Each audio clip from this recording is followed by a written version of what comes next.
Well, welcome, friends, to Why Should We Care About the Indo-Pacific? I'm Ray. I was in the military. He's Jim. He was in the Foreign Service. And how are you today, Jim? You're back in New York, it seems. I am back in New York after a few days in DC. It's a beautiful early fall day. Leaves are turning. And when it gets colder, I head off to Arizona because once the leaves are gone, so am I. Well, the summer is ending here, but not where our guest is right now, because our guest is down under, where all the seasons are reversed. His name is Michael Brosowski. He is the founder and strategic director of the Blue Dragon Children's Foundation, with which I have had some interactions, and my son actually volunteered there for a little while we were in Hanoi. Blue Dragon takes a very direct approach to combating human trafficking in Vietnam. Michael, welcome to the program. Thanks. It's really good to talk to you. Well, Michael, you know how we normally start in our podcast is to ask the "Why should we care?" question. So, why should we care about human trafficking in Vietnam? So it's a funny thing, when somebody tacks that in Vietnam onto the end, because as I see it, human trafficking in one place is human trafficking everywhere. It crosses borders, it affects us all, and it doesn't matter whether it's in Vietnam, in the US, in the Caribbean, anywhere at all. It affects all of us. So that's the short answer.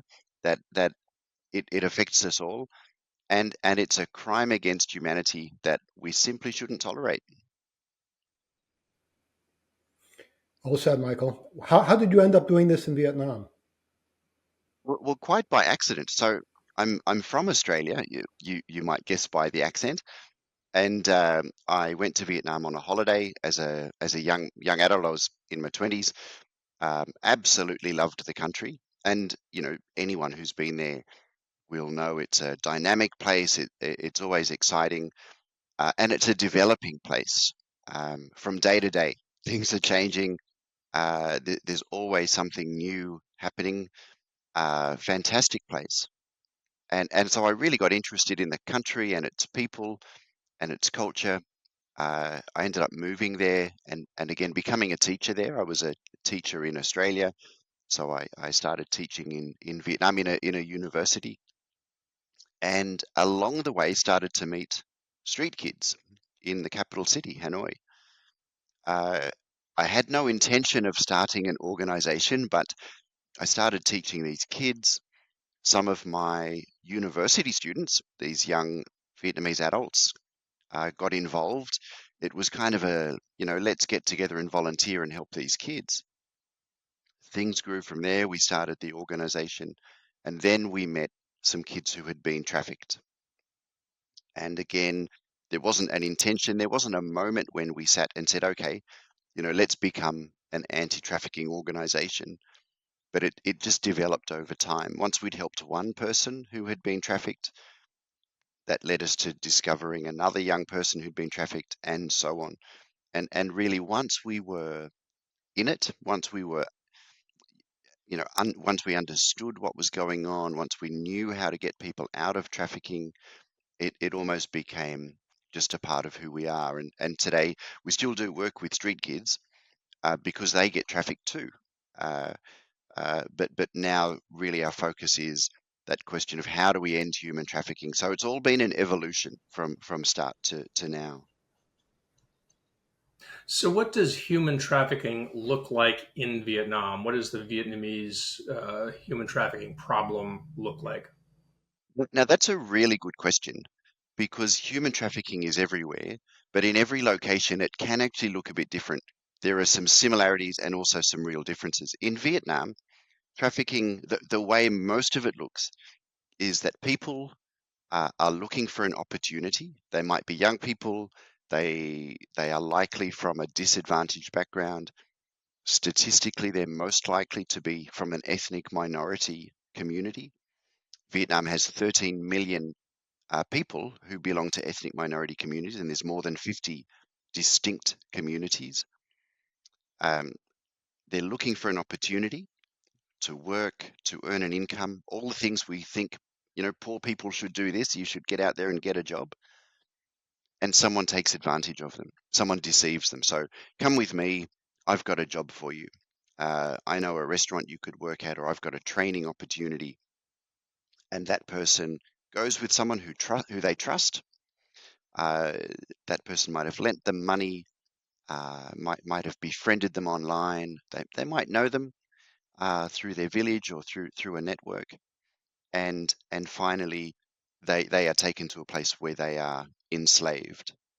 Um, some people are trafficked within Vietnam. For example, girls may be trafficked to karaoke bars. There used to be an issue of children being trafficked into garment factories, and that doesn't happen anymore. But 10 years ago, that was a fairly significant issue. Today, the main issue is Vietnamese people being trafficked to neighboring countries, to Cambodia and Laos, and Myanmar, which doesn't share a border, but is across from Laos, and sold into the scam compounds where people are enslaved and forced to scam you out of your money. So that's the messages, the emails, the texts that you get from people saying, "Hey, this is your bank. Send me your password," or those similar scams. So in Vietnam today, that's what trafficking looks like. And I would just add a comment that it's always changing. Come back to me in a year, and I may have a different answer to your question. So it's always changing, but in Vietnam, it's pretty much always about people looking for opportunity and being exploited. How is the Vietnamese government interacting with your NGO and handling the problem? Do they recognize there's a problem? Oh yeah, that's one of the positives actually that makes our work really possible. In a country like Vietnam, it's really so different to the US, that non-profit scene. Here in Vietnam, it's all about collaborating with the government, like integrating our efforts with theirs. Um, and fortunately, we're not pushing or arguing with the government about, you should do more. They're they're in the lead. They're doing their best to stop this. The problem is that it's a widespread problem. Vietnam is a long country with 100 million people in it. Often it's happening in the most remote areas, and it's evolving quickly. So that's a really good place for a non-profit like Blue Dragon to get involved and help. And in fact, a lot of what we do, of course, we do rescues, we do a lot of direct work helping people, but we're also working with the government to show them, look, this is what we're doing. Uh, you could also do this. And we do find uh, as we develop successful interventions to prevent human trafficking, the government is interested in that. They're taking it up. So from a non-profit point of view, like that's the perfect model. We're working out what works, we're showing it to the government, and then they're adopting it. Um, so I'm very optimistic about the future for Vietnam. One of the countries you didn't mention when you talked about where people are trafficked to, of course, is China, which is right across the border. And I understand that Blue Dragon has a very unique kind of human trafficking mission vis-a-vis China when it comes to this forced marriage issue. How why is that happening? How is it happening? And what are you doing about it? There's a long history there, and fortunately, that trafficking for forced marriages has really reduced in recent years. So I'll just sort of back up and tell you the history there. The very first cross-border rescue operation that we undertook was a girl who was in a brothel in China, and we were able to bring her back. And for a couple of years, we were doing a lot of rescues from brothels in China. But China, like Vietnam, doesn't have a tolerance for trafficking. Some countries, and we're seeing that now with this trafficking into the scam compound, some countries have a tolerance for it. They could do a lot more and they don't. When it became clear that there was a lot of trafficking into brothels in China, the Chinese police kind of clamped down on that. And they did it in their way. They didn't make any public announcements, and you just kind of had to realize, oh wait, this has stopped. Oh, interesting. Okay, but what kind of filled the void was trafficking of Vietnamese people, and I believe from other countries as well, um, to become married to Chinese men. And that's kind of a function of um, the family planning policies of China, which limit the number of children that people can have, and then there's a preference for boys, and so therefore there's over time there's become a shortage of girls. You know, China gets criticized a lot for that. Um, I can also understand their need to slow down population growth. So it's complex. There's a lot of nuance in there. Um, and the bride trafficking is a lot more difficult to stop. When it's to a brothel, you know, there's a building, and that in that one building, that's where you've got victims of trafficking. Bride trafficking, it can be there's a woman in one apartment in that town, and there's a woman in a house in that village. You know, so it's a lot harder to pinpoint it. Also harder to prosecute it. Uh, did the woman come here willingly? Uh, are they really married? You know, it's a lot more ephemeral. It's harder to see. Someone's not necessarily even locked in. Um, and then once someone has been sold into a marriage against their will, once, for example, once they become pregnant and have a child, that person then might actually be unwilling to leave the marriage. They may have been trafficked, but suddenly it's hard to make the decision to go home. So again, uh, sometimes the media will portray human trafficking as a black and white. Someone's been grabbed off the street and they're in chains, and the reality is so much more complex. So we spent some years working on that issue, and we still do. It still happens from time to time, uh, but it's no longer a huge issue. And really, what's happened there is um, the uh, disruption by COVID, during which China constructed a fence between China and Vietnam so that they could manage the border essentially. Um, and that has made illegal border crossings a lot more difficult. And so that's why earlier when I'm describing what trafficking is right now in Vietnam, I didn't even mention China. And that still does happen, as trafficking also happens to, you know, to the Philippines, to the UK, and so on. But it's no longer the primary problem that Vietnam is grappling. So you see in my answer there how it really does shift and change, sometimes overnight. Uh, COVID changed human trafficking overnight, from that bride trafficking to China to scam compounds in Cambodia, and then up into Myanmar and Laos. So you mentioned that the Vietnamese government has been very cooperative, is anxious to work with you, but that also Blue Dragon does rescues. So how does that work? Do you work with the government to conduct these rescues, or they outsource it to you, or what? Sure. Now, here's the part where I can give some information and some things I have to be a little opaque, but I'm sure you'll understand. Uh, so this is one of the complexities of trafficking. You know, a lot of people listening to this might be US citizens, and you can understand the idea that if a US citizen is trafficked into Mexico, the US police can't go into Mexico and, you know, start searching through Mexican homes for that person. Vice versa, a Mexican person is trafficked into the US, the Mexican police can't just start going into the US and investigating. Now, here in Southeast Asia, you've got so many countries with land borders. People get trafficked across them. The Vietnamese police can't go across a border and start investigating in somebody else's country. So it relies on cooperation, and that does happen at times. Um, but from my point of view, it's frustratingly slow.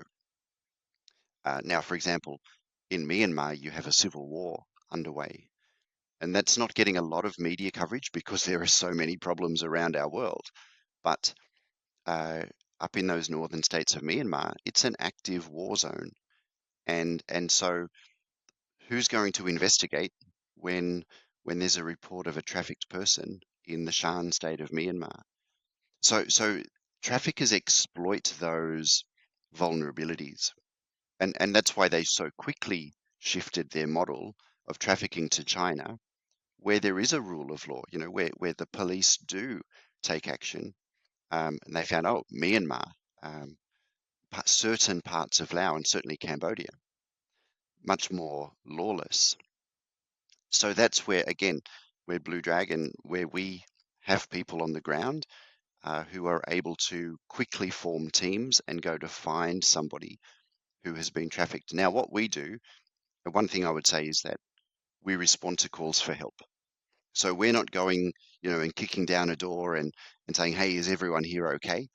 We receive calls from family members, sometimes referred to us by government agencies where a family has said, my daughter's gone missing, my son has been trafficked. Now, the Vietnamese police do investigate, but they just don't have that ability to cross a border. So Blue Dragon, when we get one of those calls, we work out where that person is, and we'll send a team. And obviously, I can't say much about that and who they are, but they will go and find that person. Now, we're not a raid and rescue organization. We're not superheroes. We're not beating up the traffickers, and we're not paying them off. Uh, our skill, I kind of say a little bit half-hearted, lightheartedly, is, we run. We don't fight, we run. We find where that person is. We work out what is their vulnerability. Sometimes when a person has been trafficked, and for example, a woman trafficked into a brothel, she has to go out at times to get her hair done or to do her nails. And there may be a moment where the guards aren't watching. And at that moment, the person can jump in our car, which is waiting and might have been waiting for a week, uh, and just run. And the traffickers don't even know that we've been there. So we find those very safe methods. And if you look on our website, we've rescued. It's heading towards 1,700 people over these years, and that's how we've done it. Um, if we went in, guns blazing, you can only do that once or twice, and then you have to move on to somewhere else. But because we do it quietly and carefully, at very low risk, relatively speaking, we can keep doing it. Um, and we'd love to not be doing it, by the way. I every time I talk about our rescue work, I want to add that note that this isn't what we love doing, but we're good at it. We've rescued 1,700 people, and we know how to do it. So we feel that as long as those calls for help come, that's our responsibility is to respond and get people home. Um, Beyond the rescue, So you once talk about. go ahead. No, it's okay. I just wanted to ask a question on that. So you talked about mitigating the risk, but there is risk, right? I mean, do these things ever kind of go a little pear-shaped and get dangerous? Just occasionally, and honestly, I can think of 3 occasions where things have got a bit dangerous. 3 occasions when we've brought back 1,700 people is not a bad record. Um, and so that's where the initial question that you asked, in fact, was around cooperating with governments in the rescues. And I have to also say there, we do when we can. Um, but in this work, sometimes just being silent, doing something quietly is the only way to do it. Uh, and so that means we don't always go and let the police know that we're in town. Only if we know somebody there, if we know someone can be trusted. That's not to say that the police are always going to be corrupt, that they're always going to be in on it. The problem is they might be, and we have no idea, and the only way to find out destroys the entire operation. So we don't report to the authorities. until we get back to the border of Vietnam. Uh, but if we can cooperate with the police, we do. Um, so it's I look at someone who's a surgeon or works in banking, and I look at what they do and think, how on earth do they do that? How does that not go wrong every time? Well, it's because they've studied how to do it, and they've done it a hundred, 1,000 times over, and they have systems in place. And so that's how we do the rescues as well. It becomes a system that we repeat over and over. Do you get any support or help from Western or other embassies or UN agencies? With different parts of our work, yes. So, for example, we get amazing support from the US State Department for our prevention activities, for where we go into villages working with communities to stop human trafficking. Um, Look, from what I've described, I'll tell you endlessly about how we're as careful as possible in our rescues, but I have to acknowledge that we have a higher tolerance for risk than a lot of funding agencies really like. So a lot of the funding for the rescue work comes from more private sources. But for example, we've had funds through some UN agencies. There are some really good anti-trafficking agencies within the UN. Certainly from the US Embassy in Hanoi and the US State Department are really, really important partners of our work. We've had support at times from the Czech embassy, from the Australian embassy, and so on. Um, so those partners are really important, but they do like to look more at the prevention and also to some extent at the aftercare, the the psychology, the rebuilding of lives for people who've escaped from human trafficking. So let's talk about the aftercare. So I mean, what kinds of things do you have to be prepared for when you're dealing with people who've suffered under these kind of circumstances? The short answer, Ray, is everything. Sometimes we've brought people home or we've brought people back across the border from trafficking. And across the border, they say to us, look, I just want to go home. I don't want any help. I don't even want to hear from you again. And they might be saying that because they want to go back to mum and dad or back to their family. Sometimes these are married people who've been trafficked, and they might not want anyone to know what's happened to them. And if that's their wish, okay, how can we help you? Here's our phone number. Here's a little bit of money to get your bus fare. If you need anything, call us. But some people will just say, thanks, I'm out of here. Others will come back with us to a shelter. We do have some safe houses, uh, and they might require psychological counseling for months, sometimes for years. They may need medical assistance, certainly legal representation. One really special thing about Blue Dragon is that we have some lawyers on staff, some Vietnamese lawyers, and so they'll help survivors of trafficking to make statements to the police. And when it gets to court, Vietnamese law allows a lawyer to stand in court on the victim's behalf. They don't even have to represent themselves. They don't have to be in court. So they can be at home. Blue Dragon's lawyer is there. So there's a whole kind of array of services, and what we do is really individualized. It's up to the person uh, what they want to receive. And one really important thing as well, I mentioned that we have some shelters, some safe houses, but the best model of care is when you can actually get people back to their community, back to their village, back to their family, and support them there. And a lot of the time that can happen. So you might be thinking right now, but what about the stigma? What about the discrimination? And yes, that happens. And sometimes we have to go back to people and say, okay, this isn't working. Do you want to go back to the city? Do you want us to help you go to another town and get a job there and start a new life? That happens sometimes. But a lot of the time in Vietnam, families do get back together and uh, and live, long lives together, and people get back to school or university or jobs, and they just need that support in their home. Their family might need counseling um, to understand what's happened, because sometimes when a person is trafficked, the family might think, well, why did my daughter run away? Why did my husband leave the family? Um, People may not understand what trafficking really is.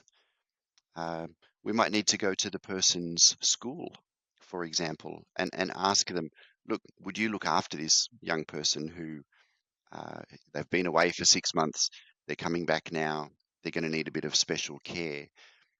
So when we can get that person back into their own community and support them there, that's where we find the best recovery takes place. So the shelters and so on should hopefully, ideally, uh, be fairly short term. So you follow up with these people over time, or how do you know or make sure they don't get trafficked again or that they don't suffer severe mental crisis? Well, that's the glory of social media and messaging apps and mobile phones. For people who don't know Vietnam, it can be a surprise to learn mobile phone coverage in Vietnam is almost universal. It's far better than Australia in terms of coverage and cost. Everyone has a phone. Often they're sort of cheap fake knockoffs or whatever, but that's okay. They still work. So our psychologists, our social workers, we have that access, and again, it's very individualized. So we might have a schedule where we say, okay, we're going to call you twice a week, or we might say, call us if you need us. One of our greatest strengths is that agility. Blue Dragon, as I describe our work to you, you can kind of sense that we are what we need to be for that person, rather than we're this program, and if you want our help, then you fit into it. But we're not a training school, for example. We're not a rigid structure that has a start point and an end point. So we can be super flexible. And again, we find that is a real advantage in dealing with human trafficking because the experience is very individual. One thing to consider, we often think, well, you know, what the help that this person needs will surely be based on what their experience was when they were trafficked. And that is certainly true. But it also depends on their experience of life before they were trafficked.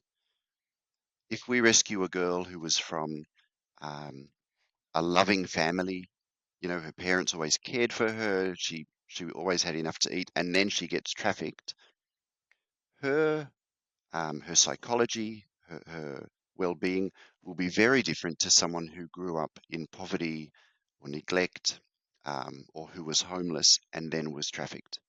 So you have to look at the whole picture of that person's life and not only their experience of human trafficking, which might have been over, 3 months or 5 years of their life. So I can only imagine that in dealing with this problem, you have some very high highs and some very low lows. How does the sort of the heartbreak of some of these circumstances and how do you deal with that yourself and how does your staff deal with it? Yeah, it's something that we've learned the hard way, and should have learned a lot easier. You're quite right. Um, I can remember certain times.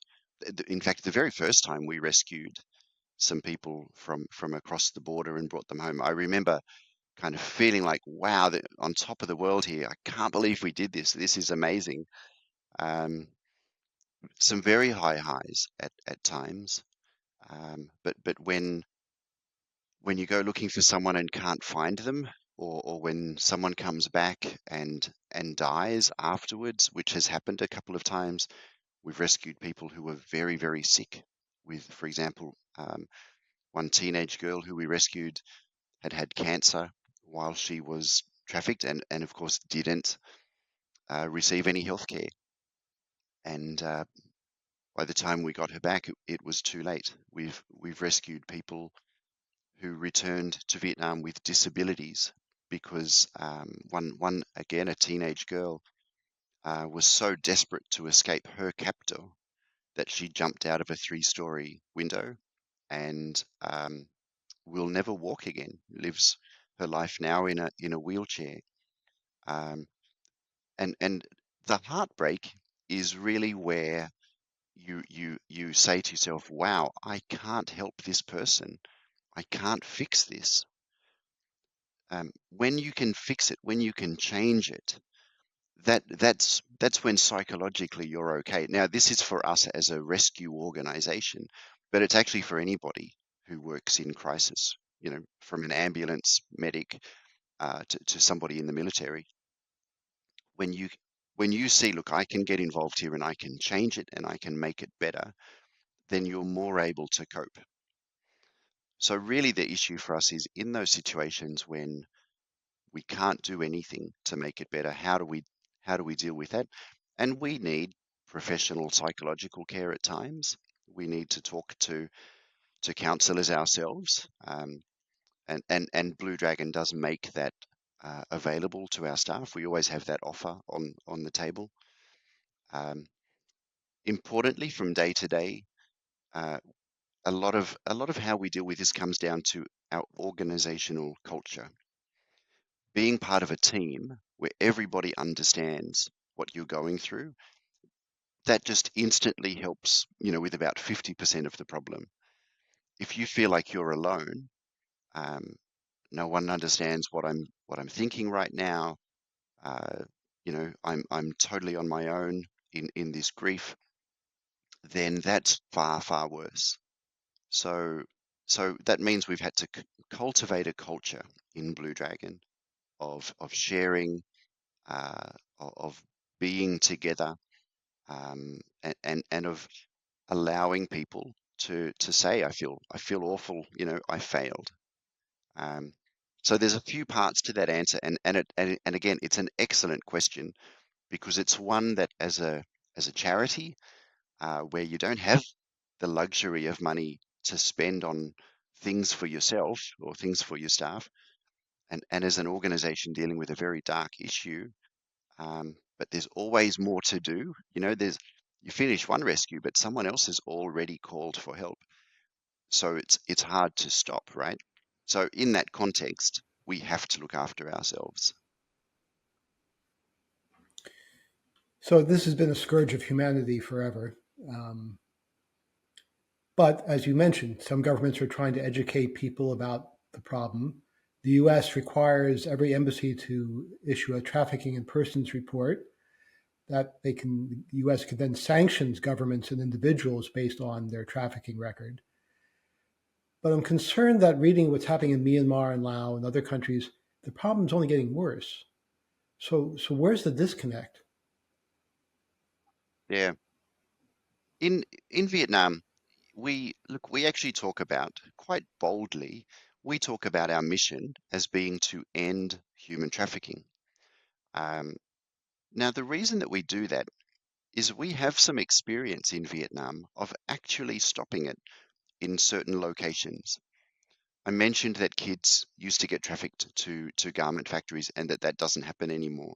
So that was happening from two specific provinces, where children were being deceived, thinking they were going into training programs, and instead they were just in sweatshops.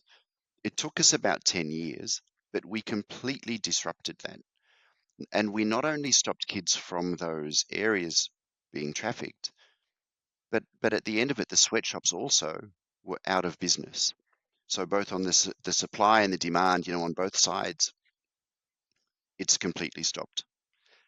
We then studied what we did, and started taking that to other parts of Vietnam, and we find again, wow, when we do these things, trafficking stops. Uh, and what it's about, just very in brief, is about having a really rounded program in vulnerable areas where there's a bit of welfare to families who are in desperate times. There's helping helping mums to start businesses, keeping kids in school, and also working with community leaders, with government officials, so that they know how to identify trafficking and so on. That's the short version. Um, Now, if we can stop it in 5 areas of Vietnam, why can't it be stopped everywhere? That's the theory that we're working on. And so we're developing this, we call it a model. It's not just a set of activities, it's a model of intervention. And we're taking it, planting it in different parts of the country, testing it, measuring it, and showcasing it to the government. Now, we're seeing success. We're, we're a very long way from saying we stopped human trafficking, but we're really optimistic. And I say it, of course, yeah, there'll always be some trafficking. It's, you can never completely eradicate a crime, but we can take it from here, where it's a common daily occurrence, where thousands of people are affected, right down to something that rarely happens.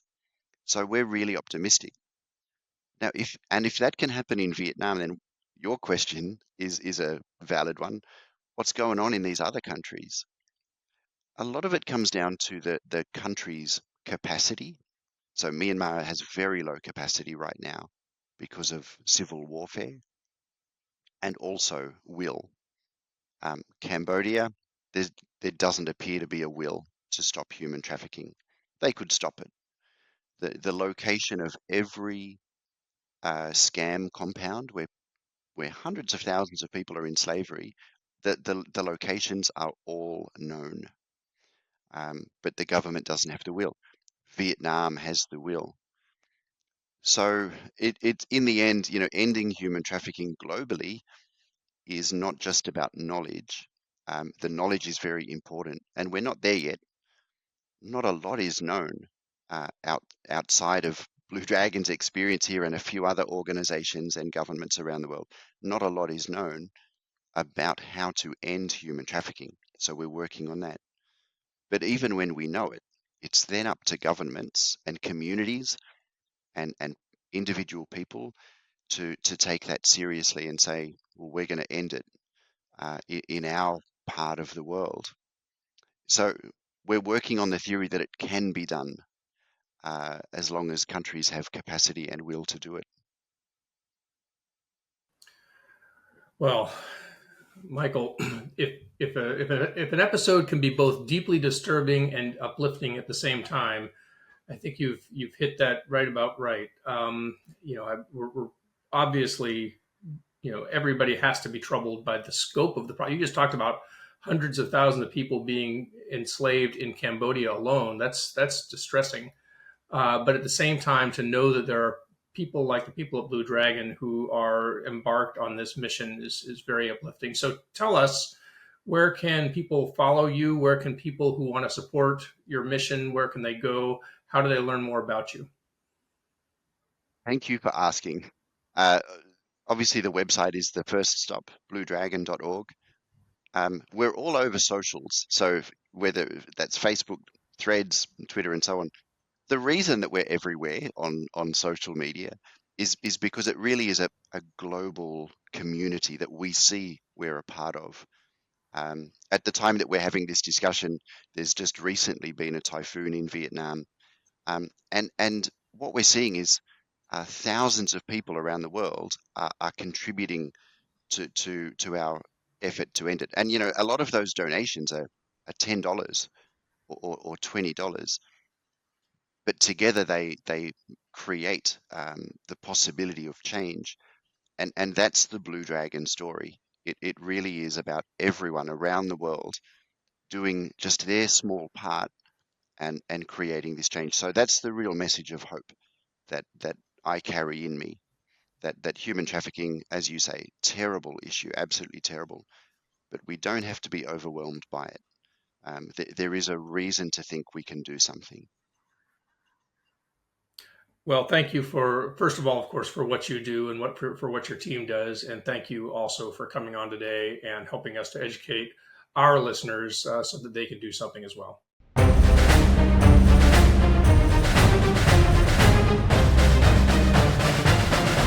Well, Ray, sometimes the problems of the world seem overwhelming, but when you see someone like Michael who says, I'm going to do something about it, it really is reassuring about the world. Yeah, it does kind of restore your faith, at least in some of humanity.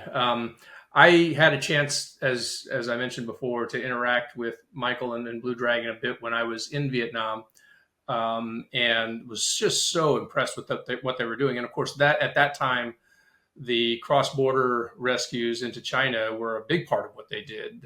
There hadn't been the fence put up yet, and some of the stories were just harrowing.